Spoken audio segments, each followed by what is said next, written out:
이리 올 거야? 엄마한테? 아니야, 이리 열어줘? 아니야?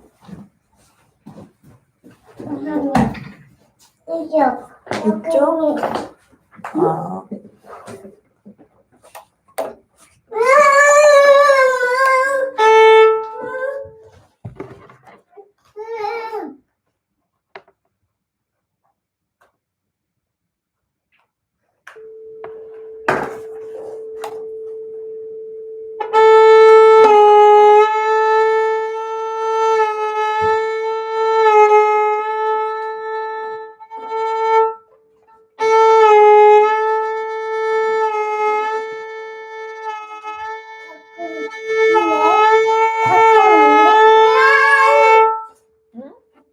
땅콩 없어?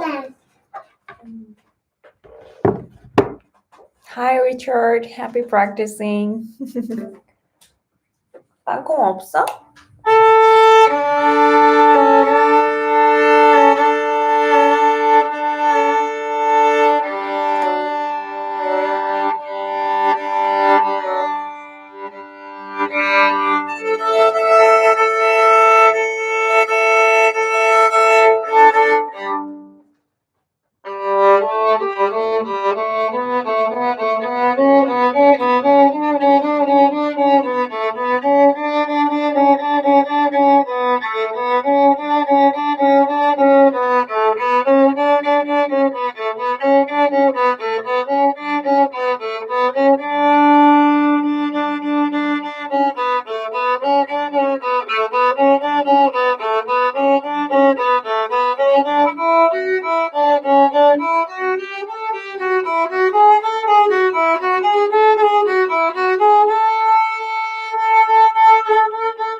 Hi Shirley, good to see you again.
Yeah.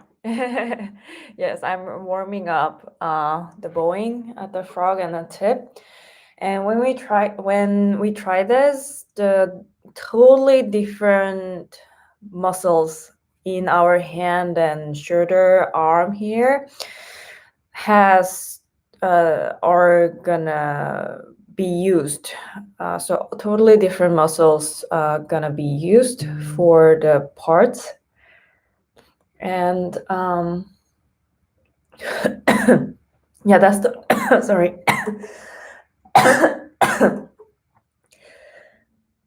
So that's the reason that I do alternatively when my muscle when I play at the tip, some muscles for the playing at the tip get tired, then change to the frog, and then I use totally different muscles for playing at the tip. So some muscles when I use playing at the tip can take a rest while I'm playing at the frog, and and then yeah, when I play tip again, just my saliva choke in my throat. That's the reason that I yeah, not a COVID.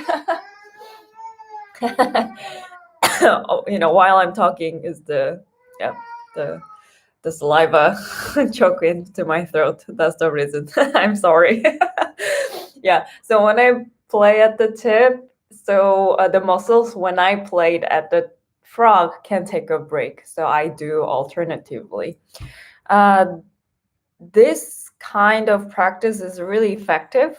I can say very effective way to practice. So muscles can take a break, and then also at the same time we can save the time um, for practicing too. So we don't have to take like full break and then play full break playing. Instead of that, we can save a lot of time. We can keep playing, we can keep practicing exercise, but by using all different muscles, so muscles can take a break alternatively. Yeah. Very small things, very simple things, but this kind of thing will make your practice very effective. Yeah. Thank you for pointing out, Shirley. Thank you so much.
Yeah, it will change a little bit of the direction of the bow. Yeah. At the tip mostly is different. At the tip, if I just stretch my arm, then I cannot go till the end of the tip, right? So if I want to go to the tip, then I have to move my arm a little bit back, then change the bow direction.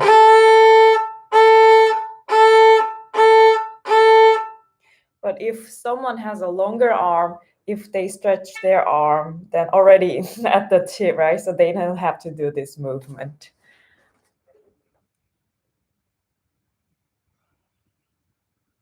Holding violin to the left. That probably works, but as long as it's not too much on the shoulder, though. Yeah. Just the reason that you make your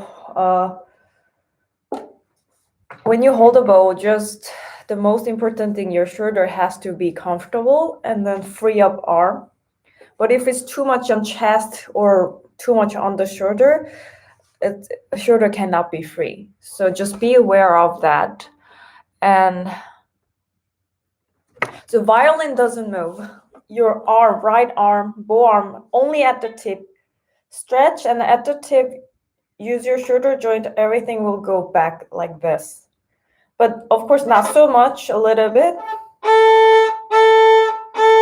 So shorter arms can do this, yeah.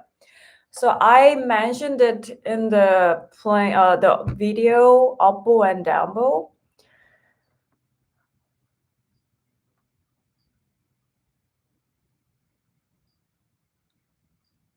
No, I don't move the violin. Violin doesn't move at all. Your bow arm, your right side, your shoulder will adjust only at the tip of the bow. If you try to use the full bow, so really wants to go to the tip, longer arms, no problem. Just they stretch and then they will go to the tip like this, right? Let me hold up a little bit. The stretch enough, then it will go to the tip. It's enough. But shorter arm people, even to stretch fully, but cannot go to the tip. So what we do is the bow arm goes to the right.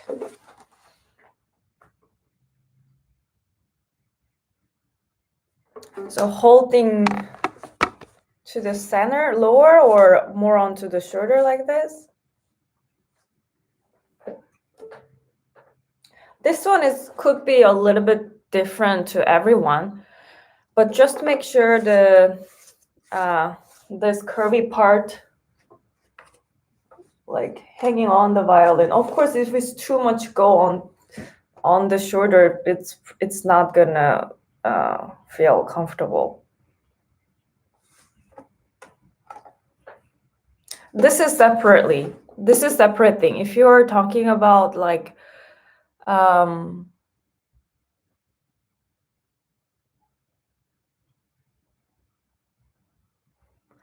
doesn't have to be fully straight for everyone. No. But of course, try to make a straight bow at the frog and the middle. And when you stretch your arm fully, stretch your arm straight, and then still your bow doesn't go to the tip, but you really want to use the full bow, then what you can do is upper arm going backside. Then you can play more tip. And then after that, play straight bow. Yeah. But the position of the holding the violin and the straight bow is a little bit different story. I cannot relate it to that. Yeah. Thank you, Shirley.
bit. Yeah, much better than yesterday.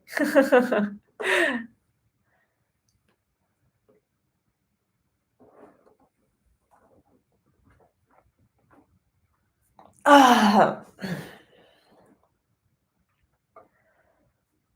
how are you? How was your morning?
Um, oh, okay.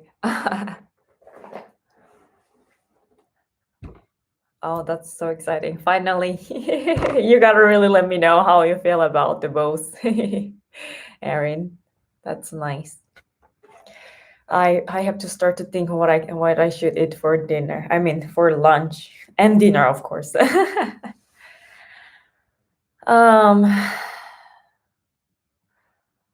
in really high position up here, actually, I don't drop all the way down to the fingerboard. Here a bit less pressure. Yeah.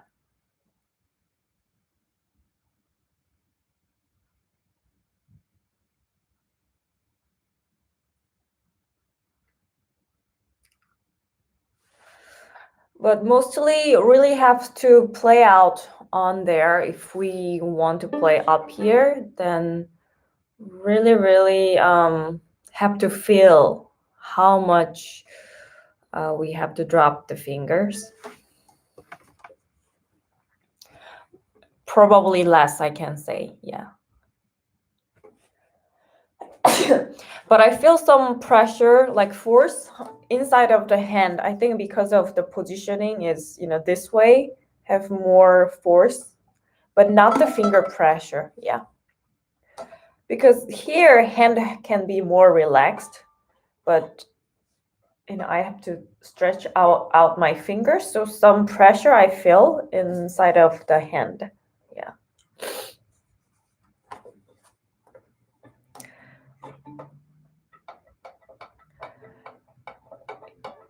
Yeah.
What do you mean the not too close bridge means for your bow?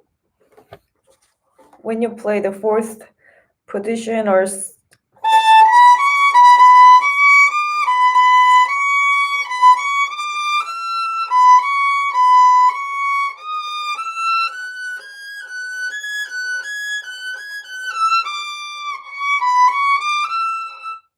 I think it's enough good sound in the middle of the bow.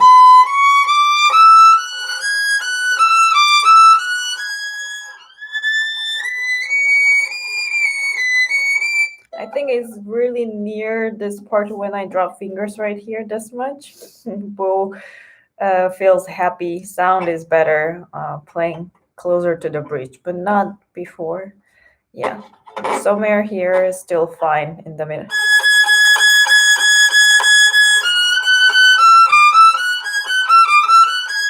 Yeah.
If I specify the finger pressure, I'll show you this side. When go up here, first finger not, when I play first finger, I don't press too harder. And then drop second finger. Somehow, second finger is less pressure, but I feel some index finger press harder when I drop second finger because the length is different, right? So second finger go, yeah, and then when the ring finger goes, it's different from the first position. Fingers more independent here, but up here, this movement help, the wrist help dropping fingers. So when I drop ring finger, hands should be go down here, then a lot of your first and second finger is not even playing, but a lot of pressure. And to drop pinky, my pinky is short, right? So what I do is here, make it lower finger and then pinky drop.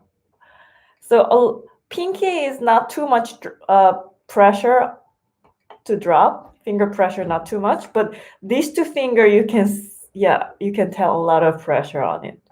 Yeah. So the fingers playing the notes, definitely less pressure, not a finger pressure, but other fingers or hand could feel some force to support. Yeah. And especially my fingers is not a shorter side of the fingers, but pinky is kind of, relatively shorter than other fingers. And then shorter is fine, but my pinky is very narrow, so it's hard to I have to support more pinky since this is not thick enough at the tip. Yeah, so that's how I play at the and then two pinky goes, of course, support elbow and arm, hand support, and then hand goes down, and at the same time finger goes differently, and then I lift first finger off. If I keep drop it, no. Yeah.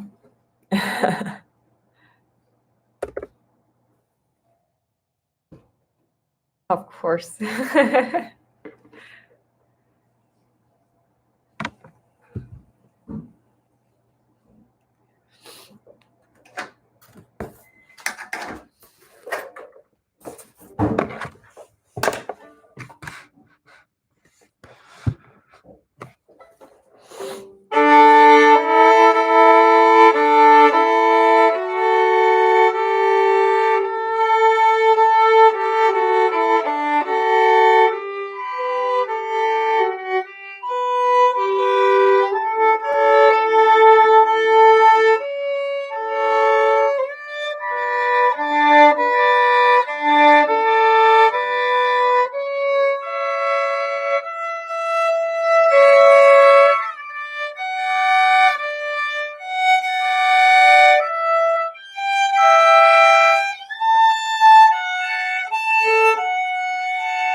I can do it again for you, Erin. So on a little bit lower positions, we can drop by knuckles very easily, so hand can be relaxed so much.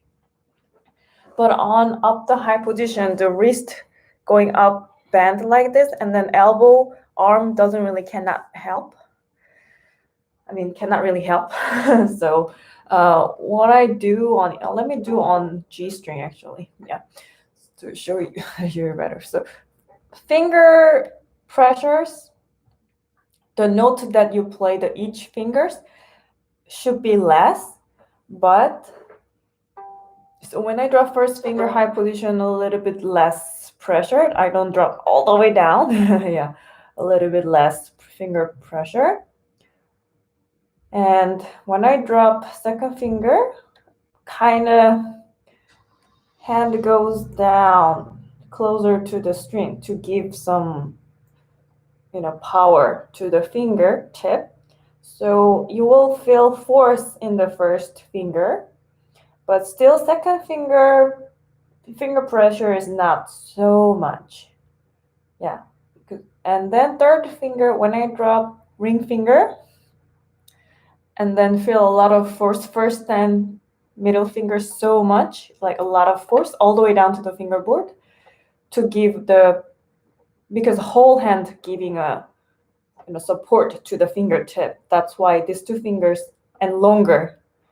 So longer than the ring finger. So a lot of pressure into this two finger, but third finger still is not so much. A little bit releasing the ring finger. Yeah. And the last thing for the pinky is kind of very shorter than other fingers, but still I have to give pressure this way. So what I do is other first finger lift, and these two fingers joint coming back, and pinky can go closer to the string. Yeah, instead of this way, then other fingers lost too much curvy and they lose the control. So what I do is, I think it called double joint. Yeah, double jointed, and then use pinky. Yeah, like that, or yeah. That's what I was talking to Shirley. Yeah, that's what happened in the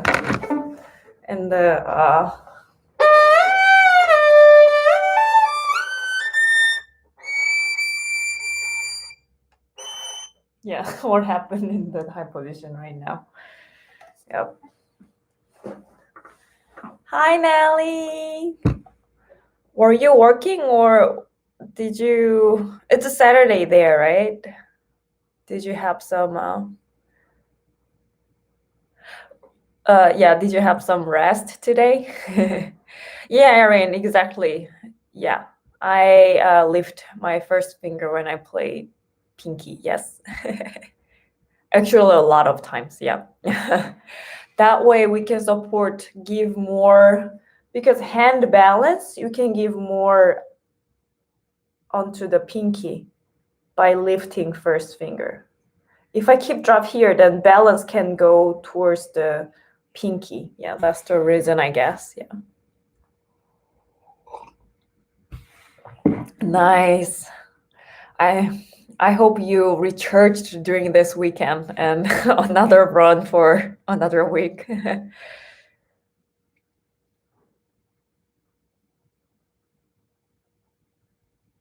What do you mean you can, Erin, what do you mean that you can just use only fourth finger?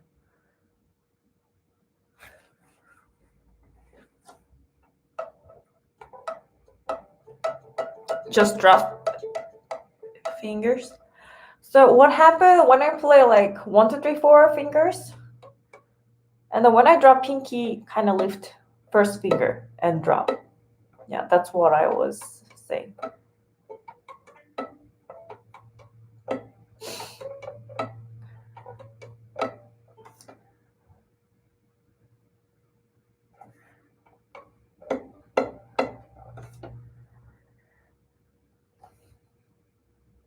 Yeah, so hand balance can help pinky. If I keep drop first finger, kind of pinky has to drop only by itself. But if I lift first finger, then hand balance can help. Yeah. Oh, I prefer to drop some other fingers before I drop pinky if I can. Yeah, some like second finger 4 or third finger 4. Yeah, this is much easier for pinky because I think the reason that because I have the very narrow tip of the pinky, so it's kind of hard to drop very precisely on the string. That means hard to catch the string with the pinky. But if I drop other fingers, then the string distance is kind of already lower, right? Instead of pinky has to drop from the highest level of string all the way down to the fingerboard. Instead of that, if I drop other fingers, then it's kind of just only half length. Pinky can drop it. So I prefer to drop other fingers. Yeah, other all fingers off, then it's harder for me. It's just personally, it's harder for me. Yeah.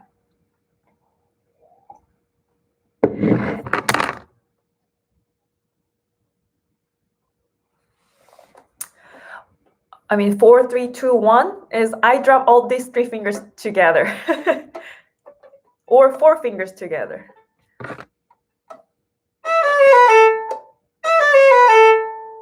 Or 3 finger. Yeah. This block, so this called the block, the finger blocks. Simon Fisher, the book, Scale Books, has a lot talking about that mostly, yeah, finger blocks.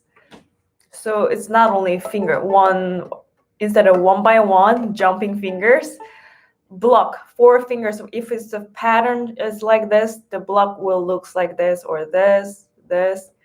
Go with the blocks, finger blocks.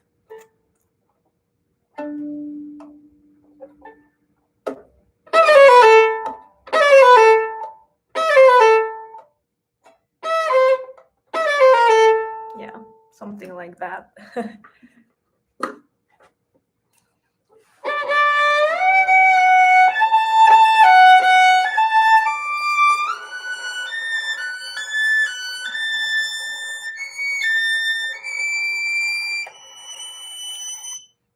Yeah, so that saves a lot of travel time for your finger block. Yeah, very genius technique that Simon Fisher suggested.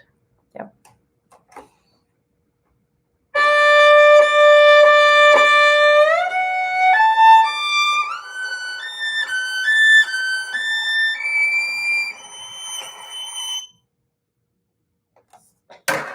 Erin, do you have the Simon Fisher scale book? Do you have it?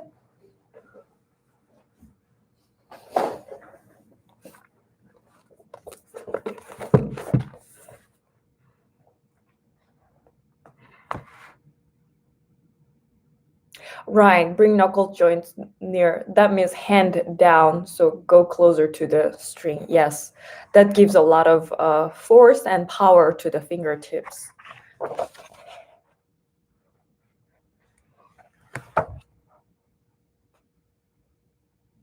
Yeah, like page 18, 19, or after that. Let me see if I can show you here. Yes, can you see small notes right here? They are finger blocks. Even when you go down, shift down this to this note. All these three fingers coming together. Yeah. So that's not a page number, sorry. The chapter number 18, yeah. Page is 91, and after that, and Simon Fisher named it placing fingers in blocks. Yeah. This is the Simon Fisher scales, page 91. The name placing fingers in blocks.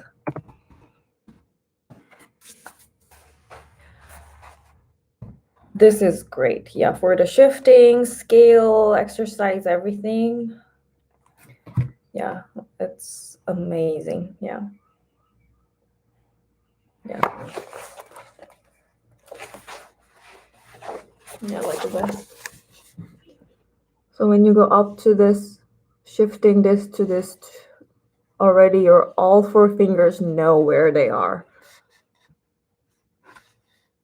And then when you go down as well, from this to, first finger will go this to this, and already all your four fingers know where to go.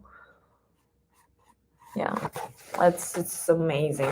Yeah, very, very great book.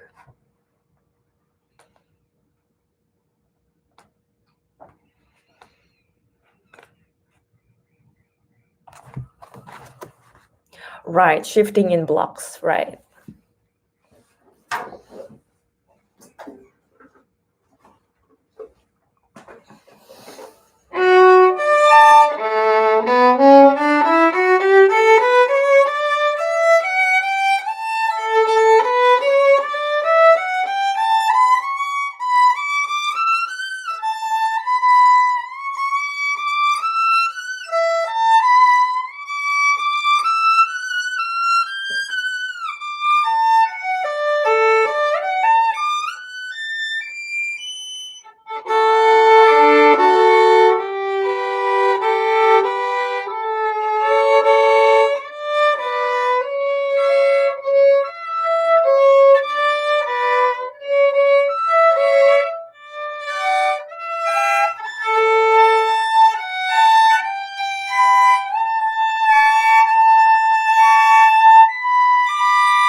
it's really good books. I really like all the Simon Fisher's book. Yeah.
Macaroni sounds great. Awesome, Erin.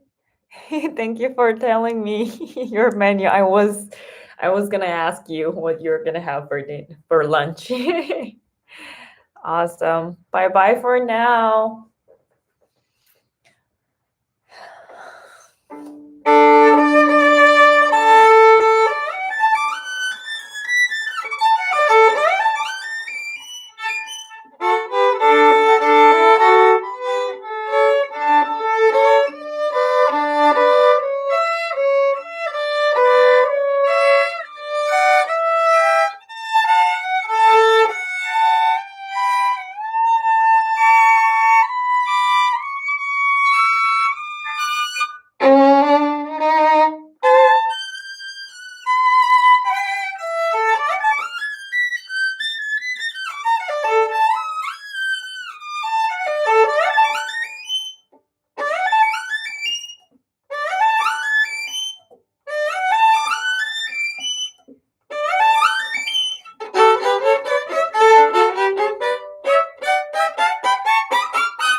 Okay, I have to say goodbye for now.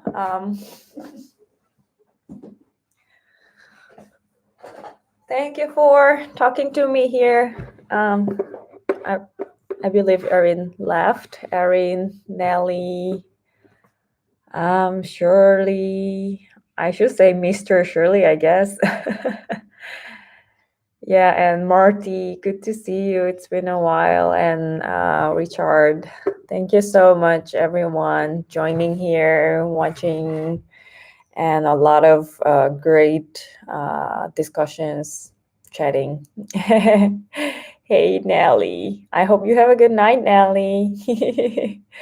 So I'm going to teach in 5 minutes. So I'm going to get ready for that and probably come back afternoon later here in California, the time zone. Yep. But anyway, I have to say goodbye for now. Goodbye. Have a good time there. Bye bye.